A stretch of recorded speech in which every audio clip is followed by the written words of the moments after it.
Welcome to ETV prime. రాష్ట్రంలో జరుగుతున్నటువంటి అరాచకాలు అలాగే విధ్వంసకాండ రాష్ట్రం రావణ కాష్టంలో రగిలిపోతుంది ఏపీ. ఇది మనం పదే పదే చెప్పుకుంటున్న విషయం. తాజాగా జరుగుతున్నటువంటి సంఘటనలు అయితే అసలు మొత్తం దేశమంతా కూడా అసలు ఆంధ్రప్రదేశ్లో ఏం జరుగుతుంది, ఏంటి అంత అల్లకల్లోలం అయిపోతుంది, ఎమర్జెన్సీ విధించాల్సిన పరిస్థితులు ఉన్నాయి అనేలాగా ఒక చర్చ జరుగుతోంది దేశవ్యాప్తంగా, రాష్ట్రంలోనే కాదు.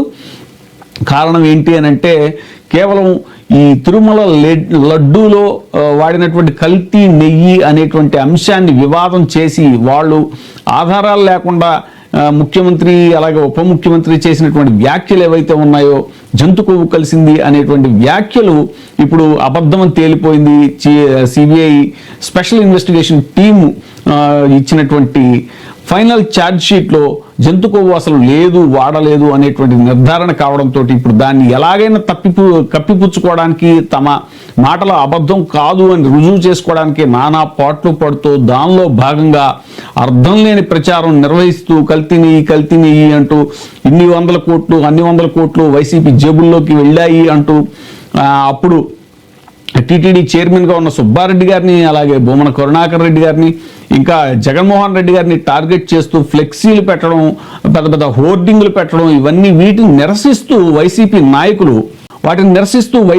నాయకులు తీవ్రంగా రోడ్డు మీదకి వచ్చి నిరసనలు వ్యక్తం చేస్తూ ఇదేం సంస్కృతి, తప్పులన్నీ మీరు చేసి అనరాని మాటలు, దేవదేవుడి ప్రసాదాన్ని అపవిత్రం చేయటమే కాకుండా లేనిపోని అభాండాలు వేయటమే కాకుండా మీరు ఇవన్నీ చేసి తిరిగి మా మీద నిందలు మోపటం ఏంటి, మమ్మల్ని మళ్ళీ బదనాం చేయడానికి ప్రయత్నించడం ఏంటి అని ప్రజాస్వామ్యయుతంగా తమదైన పద్ధతిలో ఇది గుళ్లకు వెళ్ళి నిందా పరిహారం చేయడానికి, అలాగే హోమం చేయటానికో లేకపోతే దేవుడి గుడికి వెళ్ళి ఒక ప్రాయశ్చిత్తం లాంటిది చేసుకోవడానికో వైసీపీ నాయకులు ప్రయత్నిస్తుంటే వారిని అడ్డగించి వారి మీద దాడులు చేసి దారుణంగా అటు విడదల రజనీ గారి మీద, ఇంకా అంబటి రాంబాబు గారి మీద ఇలా రకరకాల దాడులు చేస్తూ వాళ్ళు ఆవేశంలో ఏదో అన్న మాటని పట్టుకుని, దాడి సందర్భంగా అంబటి రాంబాబు గారు ఆవేశంలో ఉన్నటువంటి మాటని పట్టుకుని ఆయన్ని జైల్లో పెట్టడం, అరెస్ట్ చేసి జైల్లో పెట్టడం కానీ, అటు జోగి రమేష్ గారిని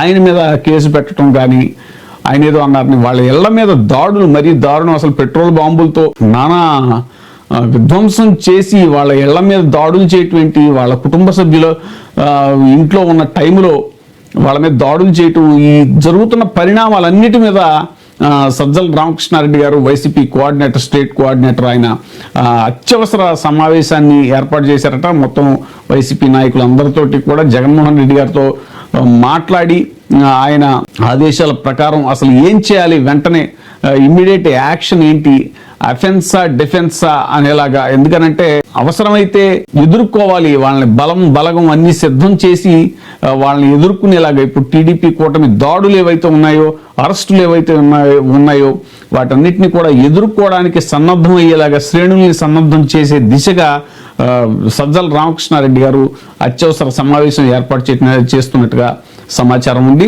ఆ సమావేశంలో ఖచ్చితంగా వైసీపీ శ్రేణులందరికీ కూడా ఒక దిశానిర్దేశం చేసి కూటమి ప్రభుత్వం చేస్తున్నటువంటి ఈ దాడుల్ని సమర్థవంతంగా ఎలా ఎదుర్కోవాలి, అవసరమైతే అఫెన్స్ మోడ్లో కూడా వెళ్ళాలి, తిరిగి వాళ్ళ మీద దాడి చేసేటువంటి స్థాయికైనా సరే వెళ్ళి వాళ్ళని ఎదుర్కోక తప్పదు అనే విధంగా శ్రేణుల్ని సమాయత్తం చేయడానికి ఈ అత్యవసర సమావేశం నిర్వహిస్తున్నట్టుగా తెలుస్తుంది. ఎందుకంటే సజ్జల రామకృష్ణారెడ్డి గారు ఇటీవల పదే ప్రెస్ మీట్లు పెట్టి కూడా ఖండిస్తున్నారు. ఈ పద్ధతి సరైంది కాదు, మీరు చేసింది పొరపాటు, తిరుమల లడ్డు వ్యవహారంలో కల్తీ నెయ్యి అని మీరు చేసినటువంటి ఇవి ఏవైతే ఉన్నాయో, ఆరోపణలు ఏవైతే ఉన్నాయో, జంతు కొవ్వు అంటూ అది సరైన పద్ధతి కాదు, దేవదేవుడి విషయంలో రాజకీయాలు సుప్రీంకోర్టే స్వయంగా చెప్పింది అని చెప్పేసి ఆయన పదే విజ్ఞప్తి చేశారు కూటమి ప్రభుత్వానికి. అయినా సరే కూడా ఎక్కడ తగ్గకుండా తమదే పైచేయిగా ఉండాలి అని అటు కూటమి ప్రభుత్వం, టీడీపీ అనుకూల మీడియా చేస్తున్న రాద్ధాంతం ఏదైతే ఉందో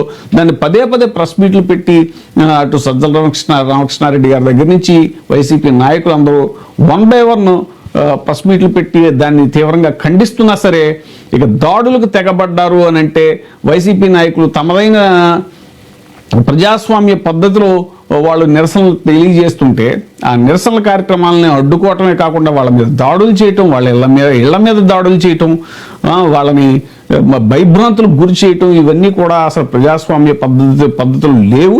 మరి దీని మీద లీగల్ యాక్షన్స్ కూడా ఇక ముందు ఏది మన అవసరమైతే ఎమర్జెన్సీ పెట్టాలి అనేటువంటి దాన్ని కూడా ఇప్పుడు తాజాగా ముద్రగడ పద్మనాభం గారు కూడా ఈ విషయంలో లేఖ రాయటం జరిగింది. వీటన్నిటి మీద కూడా సజ్జల రామకృష్ణారెడ్డి గారు కూలంకషంగా అందరితోటి చర్చించి జగన్మోహన్ రెడ్డి గారి ఆదేశానుసారం పార్టీ శ్రేణుల్ని సమాయత్తం చేసే దిశగా ఈ అత్యవసర సమావేశం నిర్వహిస్తున్నట్టుగా సమాచారం అందుతోంది. ఆయన చంద్రబాబు నాయుడు గారు ఈ రోజు వరకు ఇది జరిగి 4-5 రోజులు బయటకు వచ్చి ఇంతవరకు మాట్లాడలేదు. పైగా కల్తీ నిజం అని చెప్పి ఊరు పేరు లేని ఫ్లెక్సీలు రాష్ట్రం అంతా వేసి దాంట్లో ఎవరు ఫోటోలు పెట్టారు? జగన్మోహన్ రెడ్డి గారి ఫోటో, టీటీడీ మాజీ చైర్మన్లు మా పార్టీ నాయకులు వైవి సుబ్బారెడ్డి గారిని, కరుణాకర్ రెడ్డి గారి ఫోటోలు పెట్టారు. కల్తీ నిజం అని చెప్పి ఇంకా కొన్ని చోట్ల జంతువులకు నిజమని కూడా పెట్టారు. చట్ట ప్రకారము పోలీసులు వాళ్ళంతటా వాళ్ళు సూమోటగా అవి తీసేయాలి. ఎందుకంటే ఎవరు పబ్లిష్ చేశారో తెలియకుండా ఇట్లా పబ్లిక్ లోకి మెటీరియల్ రావడానికి వీల్లేదు, ప్రింటెడ్ మెటీరియల్. అయ్యా ఇది అన్యాయం కదా, లేని ఆరోపణ చేస్తూ ఊరు పేరులో నువ్వు వేలిస్తే వాటిని తీయాలి కదా అని తీయడానికి పోతే అక్కడ పోలీసులు వాళ్ళకి అడ్డం ప్రొటెక్షన్ వచ్చారు, మా వాళ్ళకి అడ్డం వచ్చారు. దాని ఎక్స్టెన్షన్ నిన్న జరిగింది. సరే నిన్న నిర్రేషన్ లేక నేను పోను, రాంబాబు గారు ముందు రోజు చెప్పారు, నిన్న వెళ్లారు. నిన్న ఆయన వెళ్ళింది టెంపుల్ కు వెళ్లి వస్తుంటే కర్రలతో ఎందుకు ఉండాల్సి వచ్చిందండి? వీళ్ళు పోలీసులు ఎందుకు డిస్పర్స్ చేయలేకపోయారు? వాళ్ళు ఎందుకు టెన్షన్ క్రియేట్ అయితే మేము కత్తులు ఎత్తుకోకపోతే కట్టలు ఎత్తకపోతే మమ్మల్ని తరిగితే అర్థం ఉంది, అరెస్ట్ చేయొచ్చు. వాళ్ళు కట్టలు పట్టుకొనో రాళ్లు పట్టుకొనో ఇంకో రకంగానో వాళ్ళు దాడికి సిద్ధంగానో బూతులతో తిడుతూ ఉంటే వాళ్ళని నివారిస్తారా? వాళ్ళతో ఎందుకు మీరు పోండి సార్ అని చెప్పి ఇటు పక్క నుంచి మమ్మల్ని పంపిస్తారా? ఈ రోజు వీడియోలు సర్క్యులేషన్ ఉన్నాయి, చూపిద్దామనుకుంటే ఇక్కడ స్క్రీన్ లేదు కానీ పెద్ద స్క్రీన్ లో చూపించాలని ఉంది. ముఖ్యమంత్రి అమ్మ మొగుడు, ముఖ్యమంత్రి తల్లి మొగుడు అని ఇద్దరు అన్నారు. చంద్రబాబు నాయుడు అన్నాడు, పవన్ కళ్యాణ్ అన్నారు. ఇంకా ఆయన ఇప్పుడు కాబోయే ముఖ్యమంత్రి అంటున్నారు లోకేష్. ఆయన ఏకంగా లండన్లతో ముండలతో పడుకున్నాడు మీ జగన్ రెడ్డిని ఓపెన్ గా సీఐతో ఉంటున్నాడు. అది సరే మిగిలిన వాళ్ళు చాలా బూతులు, అవన్నీ వాటి జోలికి పోదలుచు. ఇవన్నీ రికార్డెడ్ గా ఉన్నాయి. వీళ్ళని ఎక్కడ నిలదీయాలి, ఏమి చేయాలి? వీళ్ళను రెండు పొలిటికల్ పార్టీలుగా మేమేదన్నా తప్పు చేసినా, వాళ్ళు తప్పు చేసినా మధ్యలో ఉండాల్సిన అధికార వ్యవస్థను, పోలీసు వ్యవస్థను వాళ్ళు తీసుకోవాల్సిన చర్యలు వాళ్ళు తీసుకోవచ్చు.